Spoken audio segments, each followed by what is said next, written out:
উল্লাপাড়ায় truck motorcycle সংঘর্ষে নিহত একটি দুর্ঘটনা সারা জীবনের কান্না। আজ সকালে উল্লাপাড়া পশ্চিমপাড়া মোহনপুর রোডে ট্রাকের সাথে মোটরসাইকেল সংঘর্ষে মোশাররফ হোসেন নামের একজন স্কুল শিক্ষক স্পট ডেড হন। তিনি সুজা প্রাইমারি স্কুলের শিক্ষক, তার বাড়ি কালিয়াকৈর। সিসিটিভি ক্যামেরার ফুটেজ দেখা যায় মোটরসাইকেল আরোহী মোশাররফ হোসেন একটা ট্রাককে ওভারটেকিং করার সময় অপর পাশ থেকে একটা সিএনজি তার সাইড দিয়ে আসছিল।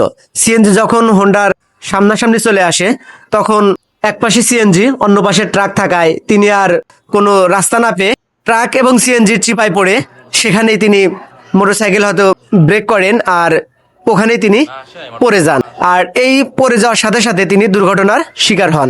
ভিডিও ফুটেজে দেখা যায় ট্রাক ও সিএনজির কারো সাথেই ধাক্কা লাগেনি বা সংঘর্ষ হয়নি, তিনি নিজ থেকেই চিপায় পড়ে দুর্ঘটনার শিকার হন। আজকের এই ঘটনা আমাদের জানিয়ে দেয় আমাদেরকে সচেতন হতে হবে।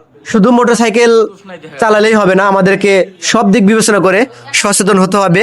আমাদের মনে রাখতে হবে একটি দুর্ঘটনা সারা জীবনের কান্না।